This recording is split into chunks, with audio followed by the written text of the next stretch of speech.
To the duffers, the hacks, we've been there. To the 3 and 4 putters, we learned. And to the Rough Riders and Sandmen, we're ready to teach you. To everybody out there who thinks they can't play the game, the over 28,000 PGA golf professionals say, we're here to help you discover or rediscover the joys of golf. To you, and you, and you, we're here. The Philadelphia Section PGA is here to teach you. Play golf, Delaware Valley.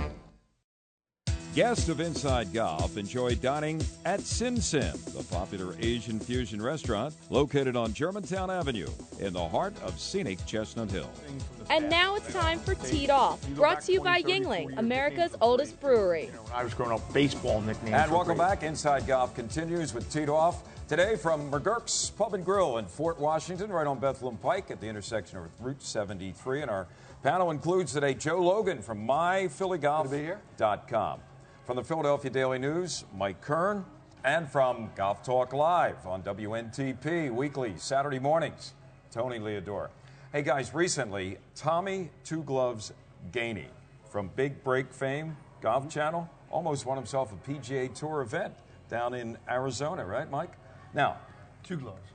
How many nicknames are there in golf that compare to Tommy Two Gloves Gainey? Right now, nicknames are a thing from the past. They are. You go back 20, 30, 40 years, nicknames were great. They were, when I was growing up, baseball nicknames were great.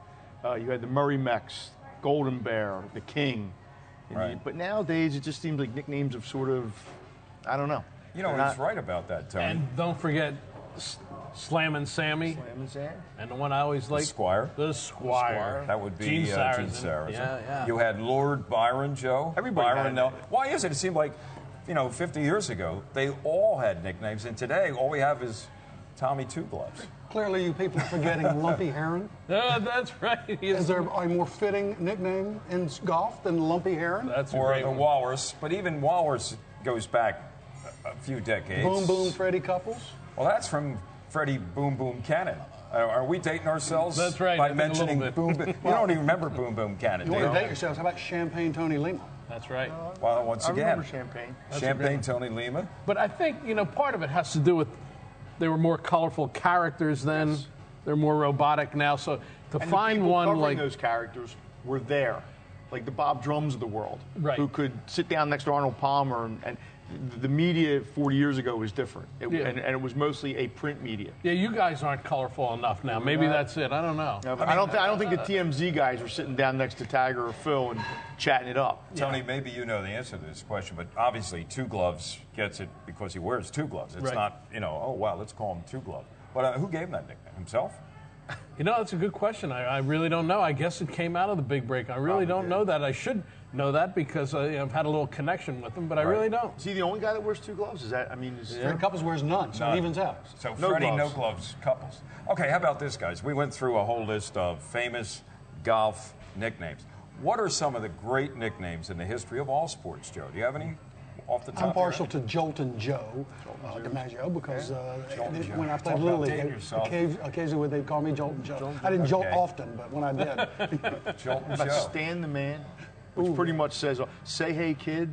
Oh, yeah. You just don't, get stuff like that. Tony? The nicknames usually gravitate more toward the greater players, as you said, Joltin' Joe, or the Yankee Clipper, or say, hey, Willie Mays, or Stan, the Splendid Splinter, Ted Williams, all of those. Occasionally you find somebody who wasn't great who got a nickname. And the best one that came out of all of that was an ex-Philly from the 70s who played so great every year in spring training and then stunk when they brought him up that he finally got the name Palm Trees, Ron Palm Trees Stone. It was a great nickname for not a good guy. Speaking of negative nicknames, are you forgetting Scott the Choke Hoke for his Masters putt? Let me just throw one out there, and I'm going to date myself. But this guy got the nickname because he was traded so often in his major league career. Harry Suitcase Simpson. He was traded. He played with 6 teams.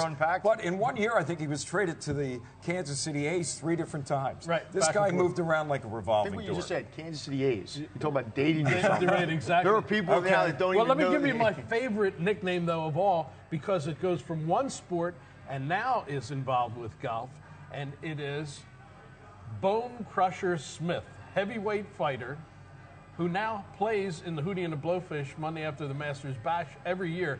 One of the nicest guys you would ever want to meet the name Bone Crusher. So if you ever run into Bone Crusher, remember, you heard it first right here on Teed Off. Back with Inside Golf in just a moment.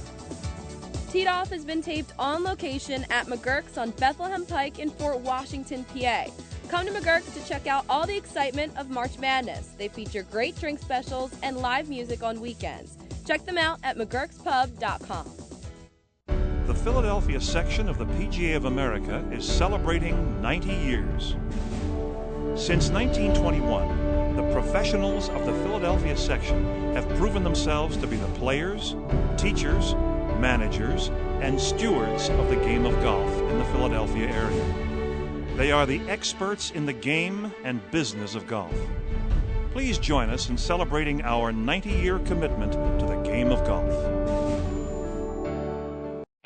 Experience what golfers voted #1 for quality, selection, and affordability. Over 100 different championship courses, including 7 of America's 100 greatest. Indulge in gourmet cuisine, pristine beaches that offer endless activities, active nightlife, and more. It's an easy drive, and affordable nonstop flights are now available from over 25 cities. Start planning your Myrtle Beach golf vacation today and request a free quick quote for the best package rates. Myrtle Beach, South Carolina. It's where America goes to play. Colleen Wolf's wardrobe is provided by Adidas, the leader in men's and women's apparel for the athletic golfer. Next week, we look at TPC, a course that received a 5-star rating from Golf Digest. Of course, they look at the golf course itself, condition-wise, playability, layout, and then also customer service is a big part of that. So it's a total experience that they look for, and we're proud to say that we were able to get the 5-star rating for the second time in the 4 years that we've been here. They do it every 2 years, and we're the only course in the market to achieve that honor, so we're very proud of it. And we'll also head over to the granddaddy of Myrtle Beach, Pine Lakes.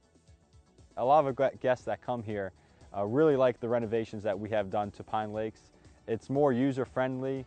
The golf course itself is a great layout. It's fun. A lot of variety in the holes. You'll never see any 2 holes that are similar to one another. Every hole presents a new challenge, and it makes you feel like you're on a different course every single time. Thanks for joining us today on Inside Golf from Myrtle Beach, the Founders Club in Pawleys Plantation, and coming up, the TPC and Pine Lakes. Now, Pine Lakes, a little bit of history. You know how you know history about Pawleys Plantation? Back in 1954, a group of guys from Time Magazine held a retreat there. They decided at that meeting, because they were playing golf, that they were going to start a sports magazine, something called Sports Illustrated. It was founded right there at I think I've heard of that before. You have. 1954. And at TPC... We ran into a little someone, I don't know if you ever heard of him, Harry. Dustin Johnson, he was just hanging out for the day, and we got all that on Inside Golf. Let me ask you, did you run into him in a bunker? Okay. No. Or did you even ask him about that? We'll find out. And for everything you want to know about golf at Myrtle Beach, you can go to InsideGolf.net.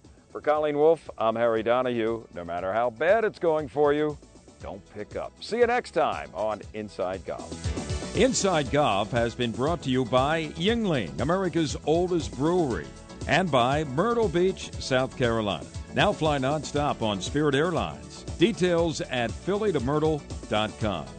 And by the Philadelphia Section PGA, celebrating 90 years.